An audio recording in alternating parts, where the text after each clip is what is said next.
السلام علیکم میرے پیارے ویورس، آج میں لے کر آ گئی ہوں آپ لوگوں کے لیے اسٹوری ٹائم ہارر اسٹوری خون کی پیاسی پارٹ 2۔ تو جلدی سے اپنے دروازے کھڑکیاں لائٹ بند کر لیجئے، ہیڈ فونس لگا لیجئے، پاپ کارن لے لیجئے اور ہم وہیں سے شروع کرتے ہیں۔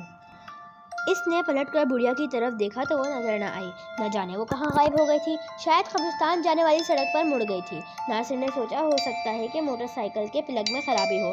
اس نے موٹر سائیکل سے اتر کر ٹول باکس کھولا اور اس میں سے پلگ کھولنے والی چابی نکالی، پھر اس کے ذریعے پلگ کھولا اور پینسل ٹارچ کی روشنی میں پلگ کا جائزہ لیا تو پلگ بالکل ٹھیک تھا۔ اس نے پلگ صاف کر کے واپس اس کی جگہ لگایا، پھر دوبارہ اسٹارٹ کرنے کی کوشش کرنے لگا لیکن ناکام رہا۔ پھر اس سے خیال آیا کہ کہیں پیٹرول تو ختم نہیں ہو گیا۔ اس نے جلدی سے ٹنکی کا ڈھکن ہٹایا اور ٹارچ کی روشنی میں اس میں پیٹرول چیک کیا تو اس میں پیٹرول ایک قطرہ نہ تھا۔ اسے حیرت ہوئی کہ پیٹرول کہاں گیا۔ رات کو پمپ سے روانہ ہوتے وقت وہ کم از کم 1 لیٹر پیٹرول بھرواتا تھا۔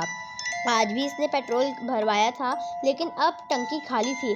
اسے یقین ہو گیا کہ یہ ضرور اسی پراسرار بڑھیا کی شرارت ہے جو اسے ہر حال میں اپنے گھر تک لے جانا چاہتی ہے۔ اگر واقعی وہ چلنے سے معذور تھی تو اب کہاں چلی گئی؟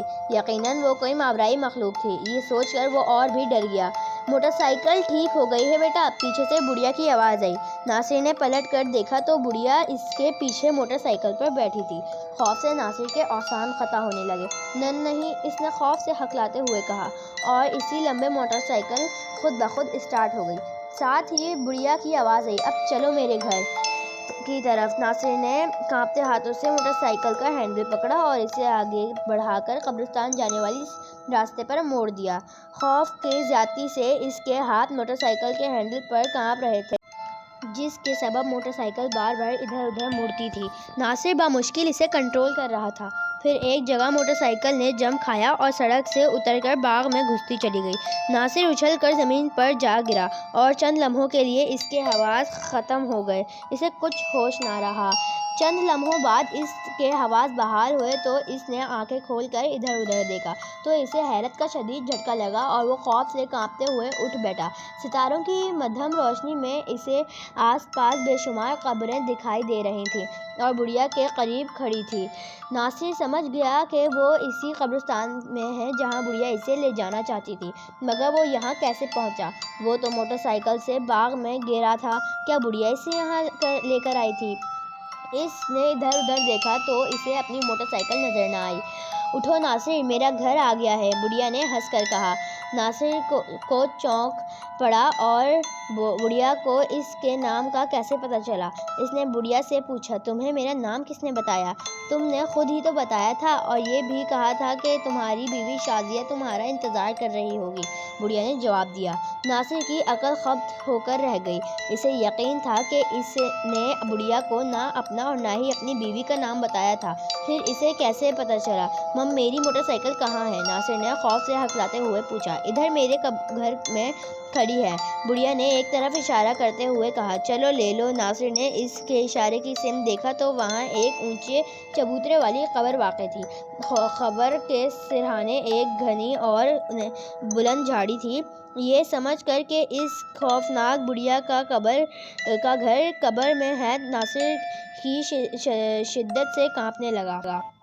نہیں، میں تمہارے گھر نہیں جاؤں گا، ناصر نے چلا کر کہا۔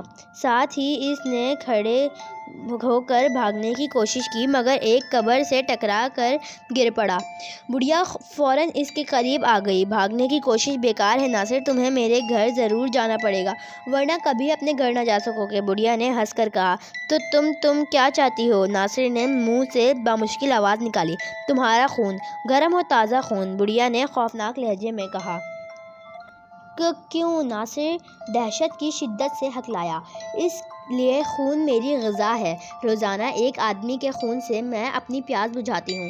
کل میں بیمار تھی اس لیے شکار پر نہ جا سکی، میں کل سے پیاسی ہوں، بڑھیا نے ہنستے ہوئے کہا۔ ناصر کو محسوس ہوا جیسے کوئی آدم خور بلا ہنس رہی ہو۔ وہ دہشت سے اپنی جگہ سمٹ گیا، اس سے اوزان قطع ہونے لگے۔ وہ بڑھیا کو جو خون پینے والی چڑیل یا بدرو تھی، خون کی پیاسی تھی اور اس کے خون سے اپنی پیاس بجھانا چاہتی تھی، اس سے کیسے بچا جائے اس کی سمجھ میں کچھ نہ آ رہا تھا۔ اب چلتے ہو یا اٹھا کر لے چلوں؟ بڑھیا ایک دم گھبرائی۔ فوراً ہی ناصر کو بزرگوں کی بات یاد آ گئی کہ چڑیل، بدروح ہیں اور جنات سب تیز دھار آہنی اور اوزار سے ڈرتے ہیں۔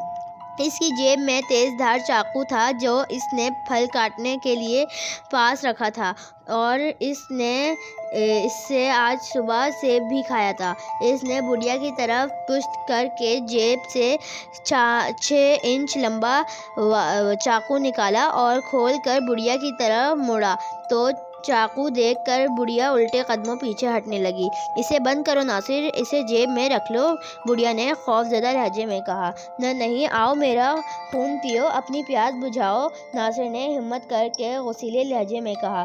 پھر وہ تیزی سے بڑھیا کی طرف بھاگا اور بڑھیا چیختی ہوئی دوڑتی ہوئی قبر کے پیچھے جھاڑیوں میں غائب ہو گئی۔ ناصر چاقو لہراتا ہوا اس کی طرف دوڑا۔ میں آج خود تمہارا خون پیوں گا، خبیث چڑیل! ساتھ ہی یہ کہہ کر ناصر اس کے پیچھے بھاگا مگر وہ اسے نہ ملی۔ پھر وہ اپنی موٹر سائیکل پر بیٹھ کر گھر واپس چلا گیا۔ گھر پہنچ کر اس نے یہ سارا واقعہ اپنی بیوی کو بتایا، جس پر اس کی بیوی نے اسے سمجھایا کہ اگر کبھی بھی رات کے اس پہر تمہیں سنسان سڑک پہ کوئی اکیلا چلتا ہوا ملے تو اسے نظر انداز کر کے تیزی سے وہاں سے نکل جانا۔